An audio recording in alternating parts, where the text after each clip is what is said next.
दोस्तों, महाभारत ग्रंथ में भोजन करने के बहुत ही ज़रूरी नियम बताए गए हैं।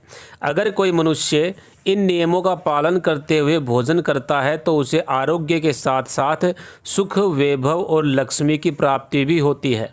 शास्त्रों में बताए गए ये नियम वैज्ञानिक दृष्टि से भी परिपूर्ण हैं।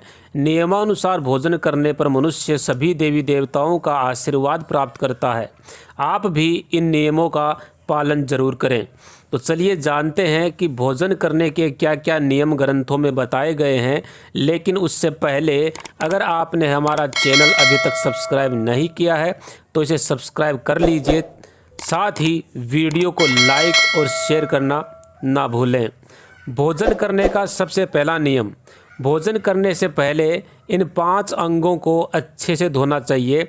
जैसे दोनों हाथ, दोनों पैर और मुख को अच्छे से धोकर अन्न देवता और अन्नपूर्णा माता को नमस्कार करके उनको धन्यवाद देना चाहिए और सभी भूखे प्राणियों को भोजन प्राप्त हो ऐसी कामना ईश्वर से करें।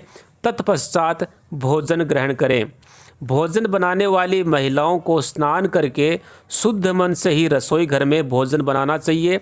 सबसे पहली रोटी गाय के लिए और अंतिम 2 रोटियां कुत्ते और कौवे के लिए अलग रखनी चाहिए। फिर अग्निदेव और घर के अन्य देवी देवताओं को भोग लगाकर ही घर वालों को भोजन करवाना चाहिए। भोजन रसोई घर में सबके साथ बैठकर ही करना चाहिए। परिवार के सभी सदस्यों को एक साथ बैठकर ही भोजन करने का प्रयास करना चाहिए। नियमानुसार परिवार के सभी सदस्य अलग अलग भोजन करते हैं तो उनके बीच प्रेम और एकता कायम नहीं रह पाती। दूसरा नियम, भोजन का समय। प्रातः और संध्या के समय ही भोजन करने का विधान ग्रंथों में बताया गया है, क्योंकि पाचन क्रिया की जठरा अग्नि सुबह सूर्योदय से 2 घंटे बाद तक और शाम को सूर्यास्त से 1 घंटे पहले तक प्रबल अवस्था में रहती है। जो व्यक्ति सिर्फ एक समय भोजन करता है वो योगी है, और जो व्यक्ति 2 समय से अधिक बार भोजन करता है वो भोगी कहा गया है। तीसरा नियम, भोजन की दिशा। भोजन पूर्व और उत्तर दिशा की ओर मुख करके ही करना चाहिए। दक्षिण दिशा की तरफ मुख करके किया गया भोजन भूत प्रेत को प्राप्त होता है।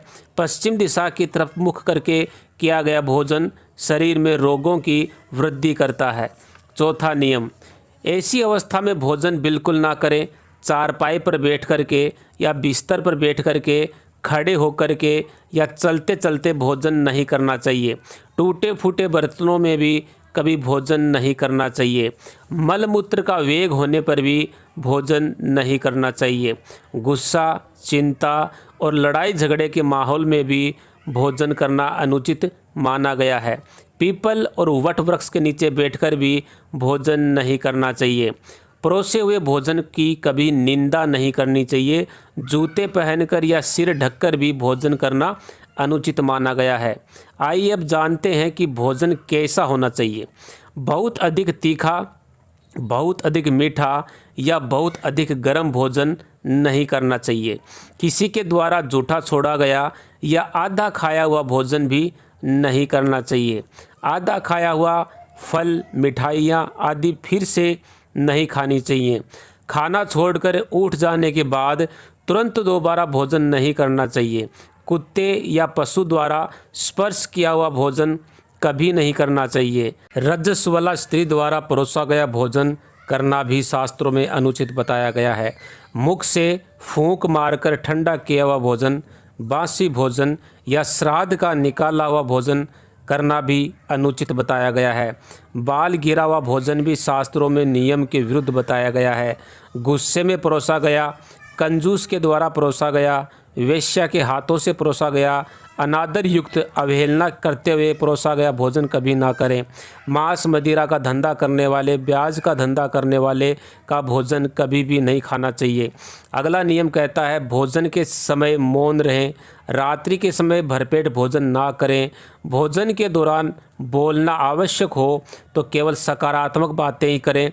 भोजन करते समय किसी प्रकार की समस्या पर बात ना करें। किसी की निंदा ना करें। भोजन को जल्दी जल्दी ना खाकर चबा चबा करके खाएं। सबसे पहले मीठा, फिर नमकीन और अंत में कड़वा खाना चाहिए। थोड़ा भोजन करने वाले को आरोग्य, आयु, बल, सुख, सुंदरता, सुंदर संतान प्राप्त होती है। अगला नियम, भोजन के पश्चात क्या नहीं करना चाहिए। हाथ कभी भी थाली में ना धोएं। भोजन के तुरंत पश्चात पानी या चाय नहीं पिएं।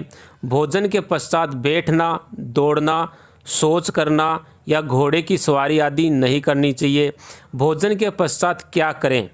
दिन में भोजन के पश्चात टहलना चाहिए। रात्रि में भोजन के पश्चात 100 कदम टहलना चाहिए। फिर बाईं करवट लेटना और वज्रासन में बैठना चाहिए। इससे भोजन का पाचन अच्छे से होता है। भोजन के 1 घंटे पश्चात गुनगुना मीठा दूध पीने से भोजन का पाचन अच्छी तरह से हो जाता है। भीष्म पितामह द्वारा अर्जुन को दिए गए महत्वपूर्ण संदेशों में कहा गया है कि जिस भोजन की थाली को किसी का पैर लग जाए उस थाली का त्याग कर देना चाहिए। ऐसी थाली विष्ठा के समान ताज्य होती है।